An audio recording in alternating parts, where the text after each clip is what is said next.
اعوذ باللہ من الشیطان الرجیم لا حول ولا قوة الا باللہ العلی العظیم بسم اللہ الرحمن الرحیم۔ ناظرین کرام، سلام علیکم ورحمۃ اللہ وبرکاتہ۔ حضرت معصوم قم چینل میں آپ تمام حضرات کا خیر مقدم ہے۔ آج ہماری گفتگو اس سلسلے میں ہے کہ کیا کورونا ایک مصیبت ایسی ہے جو امتحان الہی ہو، اور اگر ایسا ہے تو اس سے بچنے کا قرآنی سورہ کیا ہے؟ دیکھیے، میں عرض کروں کہ عالم طبیعت اور اس دنیا کی اکثر مصیبتیں وہ ہیں جو ہمارے برے اعمال کی وجہ سے نازل ہوتی ہیں۔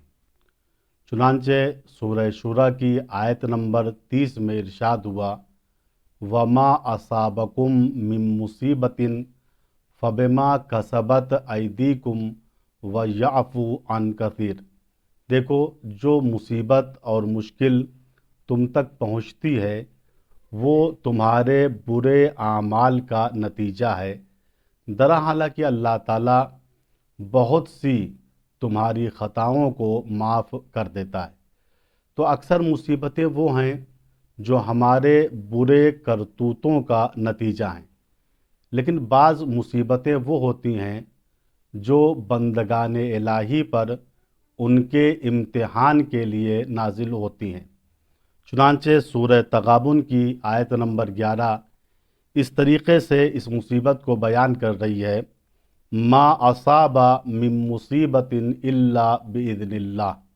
یاد رکھنا، کوئی مشکل اور کوئی مصیبت ایسی نہیں ہے جو بغیر اذن الہی کے تمہارے اوپر نازل ہو، یعنی وہ مصیبتیں جو اذن الہی سے انسان کے اوپر نازل ہوتی ہیں وہ اس کے امتحان کے لیے ہوتی ہیں۔ لیکن اکثر مصیبتیں وہ ہیں جو ہمارے کالے اعمال کا نتیجہ ہوتی ہیں، اور اسی کو دعائے کمیل میں مولا کائنات نے اس طریقے سے فرمایا کہ اللہم اغفر لی الذنوب التی، خدایا ہمارے ان گناہوں کو معاف کر۔ کن گناہوں کو؟ تنزل البلا، جن کی وجہ سے بلائیں نازل ہوتی ہیں، جن کی وجہ سے مصیبتیں نازل ہوتی ہیں۔ سوال یہ پیدا ہوتا ہے کہ یہ کورونا مصیبت ہے یا مصیبت نہیں ہے؟ یقیناً کورونا ایک مصیبت ہے جس کے ذریعے سے آج عالم انسانیت کا امتحان ہے، یا یوں کہوں تو غلط نہ ہوگا کہ کورونا ایک ایسی مصیبت ہے جس کے ذریعے سے اللہ کے بندوں کا امتحان ہے، اور شیطان کے بندوں کے لیے یہ کورونا مصیبت اور عذاب ہے۔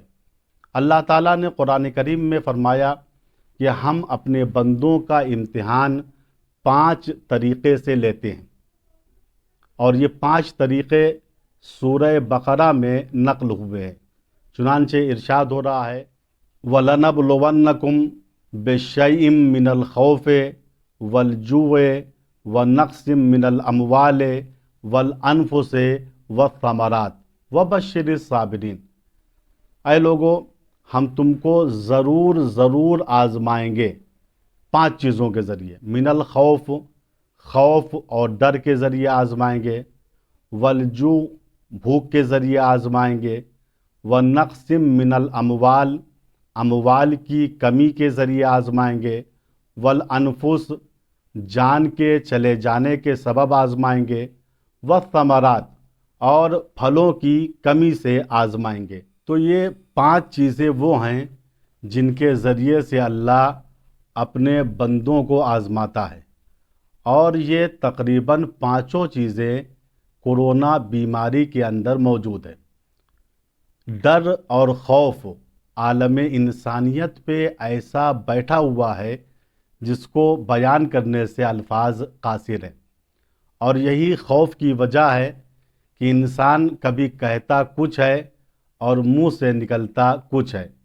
خود اسی سرزمین پر، یعنی ایران کی سرزمین پر میں نے کچھ واقعات اپنی نظروں سے دیکھے کہ جس سے یہ ثابت ہوا کہ کورونا کا خوف کتنا دلوں کے اندر بیٹھ چکا ہے۔ ایک اسٹوڈنٹ تھے جو کتاب لیے ہوئے یاد کر رہے تھے۔ دیکھیے اصل جملہ یہ تھا کہ کولڈ ڈرنک پینے سے انسان کی ہڈیاں بوسیدہ ہو جاتی ہیں، کمزور ہو جاتی ہیں۔ وہ اسٹوڈنٹ بار بار تکرار کر رہے تھے، اس طریقے سے یاد کر رہے تھے کہ ہڈیاں پینے سے کولڈ ڈرنک کمزور ہو جاتی ہے۔ ایک صاحب اور تھے جو آن لائن درس دے رہے تھے، کلاس دے رہے تھے۔ اتفاق سے میں بھی دیکھنے لگا۔